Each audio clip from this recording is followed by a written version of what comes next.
We have some very sad breaking entertainment news to share with you. TMZ is reporting that Malcolm Jamal Warner, probably best known for his role on The Cosby Show, has died. People report that the 54-year-old was in Costa Rica on a family vacation and accidentally drowned while swimming. Connection. I don't believe that man drowned. I don't. But it ain't gonna fix shit. But nigga, it's too suspicious. They had too many different stories. Him and his daughter was out there swimming early in the morning. How come the mama wasn't there? That's number one. Number two, just so happens to be a doctor on the beach. And then his daughter was not in the water. She was on the beach watching her father swim. Somebody make it make sense to me. Now, nigga, I'm trying to figure out what they want to kill him for. You can see some warning signs for people who are coming to enjoy the day here. It says Corrientes de Resaca todo el año. Basically warning people there is a current here throughout the year. You can see there are warnings for surfers. There's warnings about wave conditions. Has this been difficult for you? Yeah.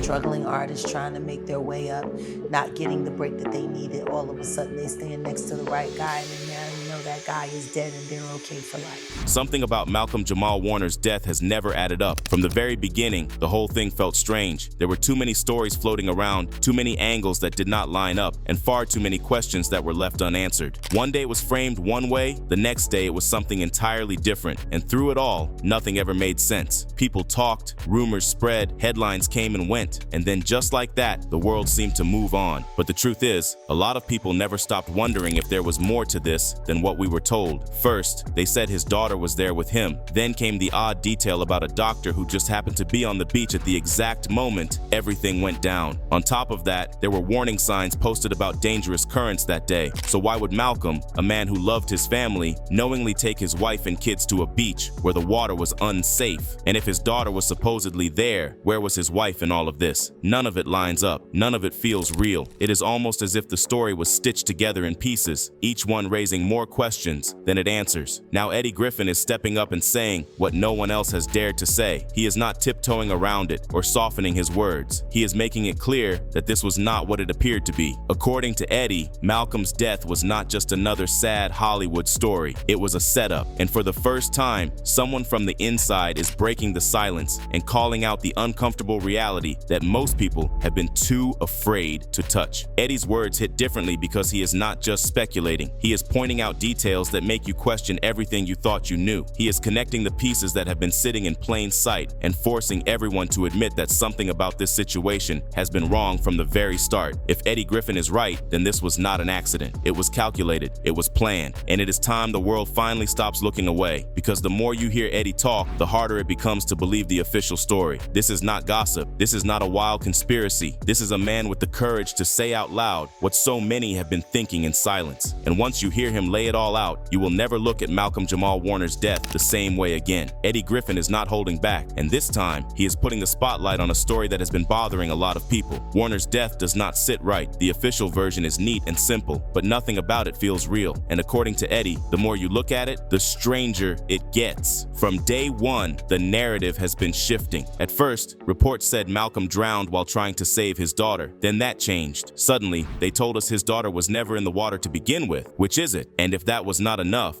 there is the odd detail that a doctor was conveniently on that same beach at the exact moment everything happened. Then there were clear warning signs posted about dangerous rip currents. So why would Malcolm, a man who loved his family and was known to be careful, choose to take his wife and kids there? And even if his daughter was with him, where exactly was his wife when all this went down? Eddie says these questions matter because they point to a much bigger problem. He does not believe this was some tragic vacation accident, and even fans see it now. One person wrote on X, "Something is off with Malcolm Jamal Warner death." The first report said he was in the pool. Then 4 hours later, TMZ changed that story. Then the wife supposedly left Costa Rica and was not there when he drowned. Then once she made it back to the States, she received a phone call of his death. They said they rescued the daughter while he was drowning in the same area.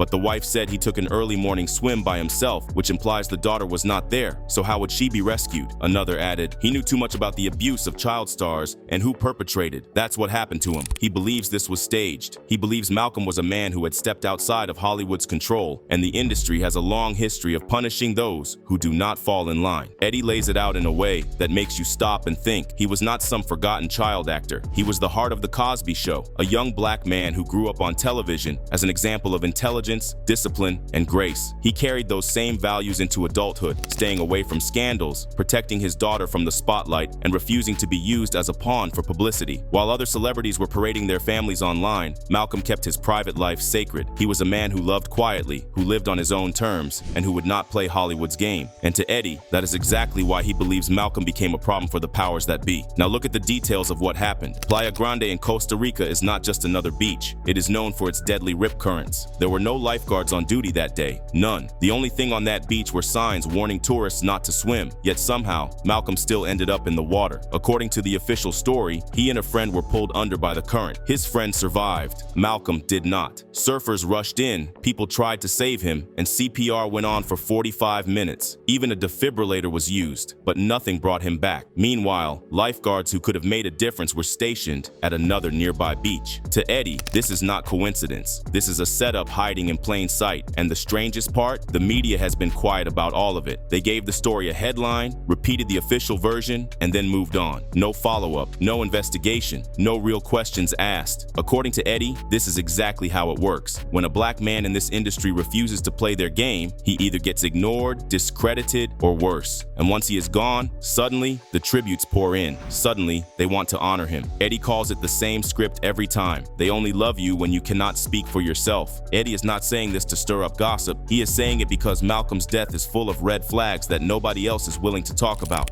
From the conflicting stories about his daughter, to the dangerous beach with no lifeguards, to the eerie convenience of a doctor being on site, to the silence from the industry he gave his life to, it all points in one direction. And once you hear him say it, you will not be able to unsee it. Warner's death was not just a tragedy, it was a message. Griffin has been saying it loud and clear. If you are a black man in Hollywood and you refuse to play their game, they will make sure you never reach your full potential. Look at Malcolm Jamal Warner. His estimated net worth was around $6 million. For an ordinary person, that is good money. But for a man who helped define an era of black television and carried himself with dignity for decades, that number is insulting. Eddie says this is not an accident. This is how the machine works when you refuse to bow down. Eddie has been warning about this industry for years. He has talked about the unspoken rules, the humiliating roles they push on black men, and the secret tests designed to break you down and see if you will comply. He has spoken about those backroom deals and the price you pay for staying true to yourself. And what happened when he spoke out? They laughed at him. They called him crazy, paranoid, and bitter. But Eddie never stopped talking, and now he says everything he has been warning about is playing out right in front of our faces with his death. According to Eddie, Malcolm was exactly the kind of man Hollywood does not know how to handle. He never sold out. He did not play clown roles for a check. He did not humiliate himself for attention. He was not running from scandal to scandal just to stay relevant. He stayed grounded, raising his daughter quietly and privately, showing her what it really means to be a man. And for that, Eddie says, they sidelined him. They starved him of the big roles and big paydays that his talent deserved because Malcolm represented something they could not control. Other actors have hinted at this same thing. Tyler James Williams has admitted how hard it was to escape his child star label. Terrence Howard was vocal about how badly the industry underpays black actors even when they are leading hit shows. Orlando Jones said it best. The moment you carry yourself with dignity and refuse to play their game, they stop calling. He lived that reality, and through it all, he never broke. Eddie says the guy's career was cut short because he was too real for an industry built on fakery. They cut The Cosby Show at 88 episodes because they were done with him. They were tired of a man they could not control. But even when the machine tried to bury him, he stayed true. No dresses for laughs, no wild headlines, no desperate antics to trend online, just substance, discipline, and a life built around something real. And that, Eddie says, is exactly why Hollywood had no place for him. Look at what we see today. An entire generation of entertainers trading their character for clicks,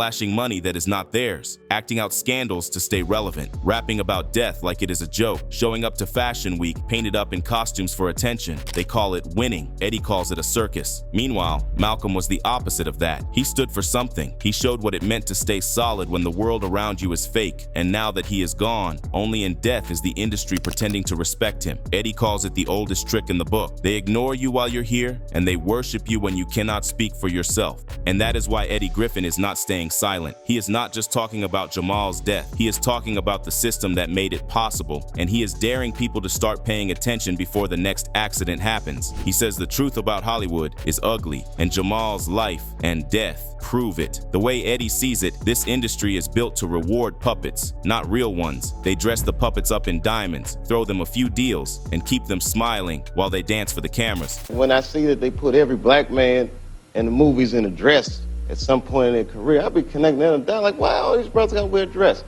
This happened to me. They come in, the writer comes in, I think he's the writer, he's like, Dave, listen, we got this hilarious scene where Martin's sneaking out of jail, so he disguises you as a prostitute. And he put this dress on. Now, I'm not doing that, I don't feel comfortable with that. What? You don't feel comfortable with it? I mean, it's a hilarious bit. All the greats have done it. So, well, if all the greats have done it, it's kind of hacky, right? You know, we're going like this. And then finally he's like, and he leaves. And then like the director comes, Dave, it really would be great if you wear the dress. What is wrong? What is this, Brokeback Mountain in here? So they leave. Now the producers come on, David, would be so great. I mean, and then I started thinking about it.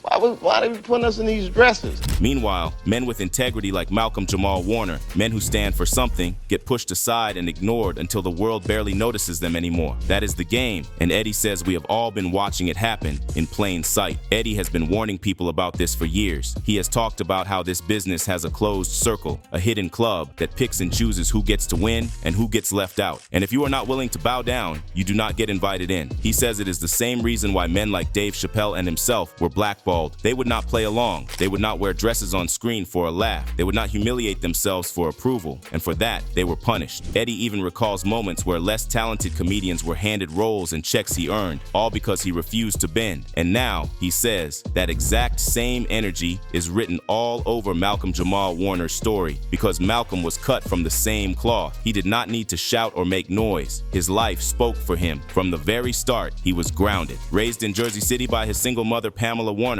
who also managed his career, he grew up with discipline and purpose. At just 14 years old, he became Theo Huxtable on The Cosby Show, one of the most beloved characters in television history. And while fame destroyed so many child actors, he was different. He kept his head down, stayed focused, and never let Hollywood turn him into something he was not. As an adult, he became even more intentional about the kind of man he wanted to be. He talked in interviews about wanting to leave behind a legacy of truth, integrity, and purpose. He was not just chasing roles. He was using his platform to uplift, to tell better stories, and to break the stereotypes that had boxed in so many black actors before him. That choice came at a cost. He turned down roles that would have embarrassed him, even when it meant fewer opportunities. He stayed away from scandal. He carried himself with quiet dignity, even during moments that would have crushed lesser men. When Bill Cosby's scandal exploded, the media wanted Malcolm to speak out in anger or distance himself from the headlines. But he handled it with grace. He made it clear he did not condone what happened, but he also refused to exploit the situation for attention. That is class, that is discipline, and he was more than an actor. He was an artist. His Grammy-winning work with Robert Glasper, his poetry, his podcast, everything he did was about building, not tearing down. His art was layered, thoughtful, and conscious. He was rewriting what it meant to be a black man in this industry. He wanted to show the world that there was more to his story than fame and drama. Eddie says that is exactly why Hollywood never knew what to do with him. He was not loud enough to be controversial. He was not flashy enough to be their puppet, and he was far too real to be controlled. And because of that, they sidelined him. They did not reward his discipline. They ignored his consistency. They kept him in the shadows while they pushed forward the performers who would play along. But now, he is gone, and suddenly, people are praising him. Suddenly, the same industry that kept him boxed out wants to celebrate him. Eddie is not buying it. He says this is what they always do. They starve you of recognition. When you are alive, and then they glorify you when you are gone. And for Eddie, that is the part that hurts the most. Because Malcolm Jamal Warner was not just another actor. He was proof that you could stand tall in an industry designed to break you. He was proof that you could keep your soul and still be great. And Eddie believes that is exactly why this story of his so-called accidental death is not just suspicious, it is a warning. What made Malcolm Jamal Warner different is exactly what the industry hated about him. He was clean. No TMZ scandals, no mugshots, no messy headlines. Married, faithful, raising his daughter with intention. He was a Grammy-winning poet, an Emmy-nominated actor, a director, a musician. He wore every one of those titles with pride. And what did Hollywood do with all that? They ignored him. The younger generation barely even got to see who Malcolm was because the machine never pushed him. Eddie calls that deliberate. They bury the real ones alive. Then the second they die, suddenly everybody wants to scream, legend. And sure enough, the moment Malcolm passed, here came the tributes. Streaming platforms are throwing up playlists, news anchors crying on camera, celebrities posting long captions about how much they loved him. Eddie is not buying it. I mean, he's right. Where was all this energy when Malcolm was pitching his podcast, Not All Hood, a show that was literally built to break stereotypes about black men? Where was the support when he was funding independent projects, fighting to keep control of his own work? Where were the roles, the resources, and the love when he was alive? Instead, they ignored him. They starved him of opportunities. Hollywood buried him long before the ocean ever did. Now, Eddie says, they are repackaging Malcolm's legacy, using his death as a marketing tool. He calls it the oldest play in the book. They wait until you stop breathing, then they turn your name into content. And it is not just Malcolm. Eddie draws a line straight through the history of the culture. Dave Chappelle, when he walked away from that $50 million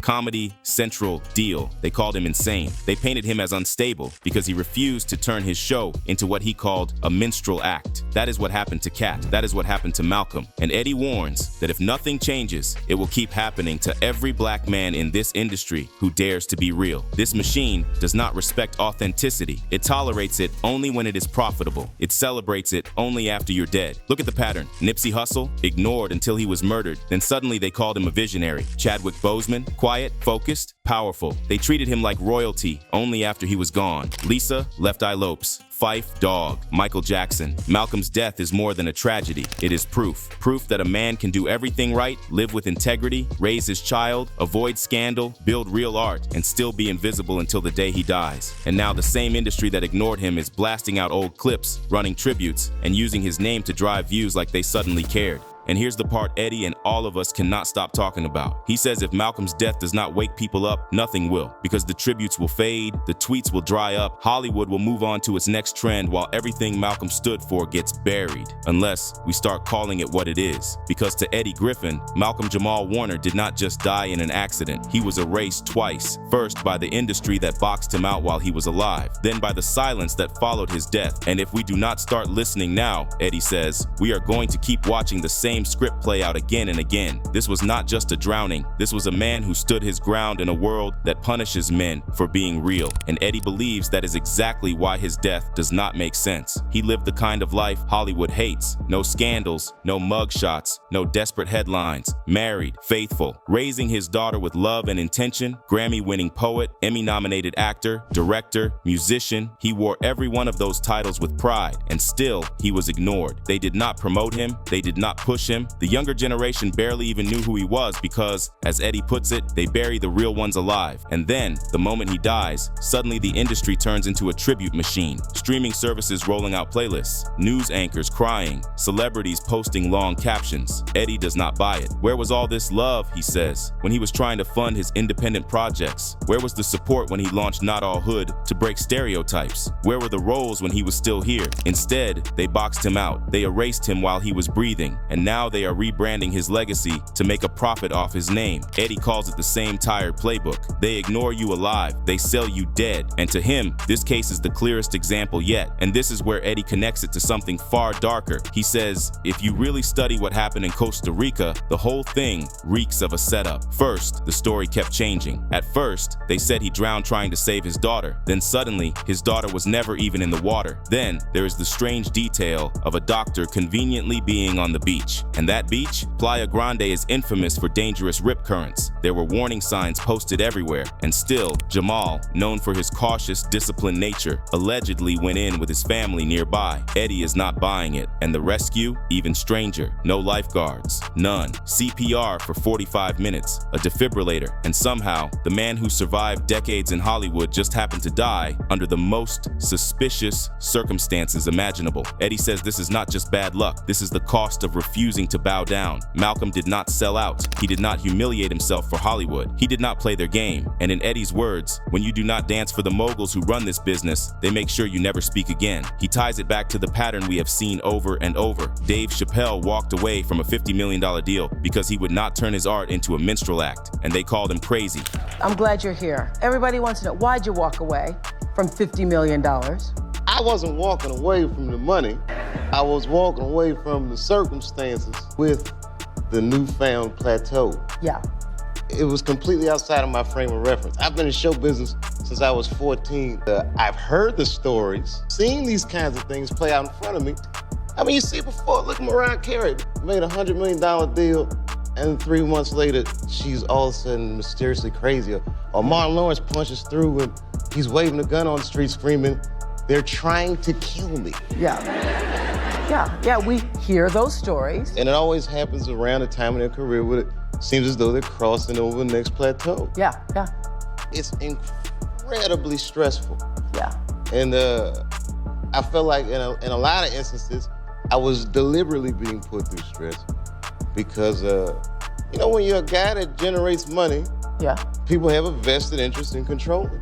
Cat Williams refused to be controlled, and they blackballed him. And Malcolm, he stayed quiet, dignified, and unbending. That made him dangerous. Now he is gone, and the same industry that starved him out is weeping on camera and cashing in on his death. Now you do the math, you silence the man in life, and when that does not work, you race him in death. This was not an accident. This was an example, a message. And the scariest part, they are already moving on. He did everything right. He lived with integrity. He stood for something. And that might be the very reason he is not here today. And if Eddie Griffin is right, the ocean did not take him, the industry did. So, what do you think? Comment down below and let us know. If you like this video, click the subscribe button and hit the bell icon to be the first to see my next video. I post updates like this every week where I uncover the secrets of your favorite celebrities.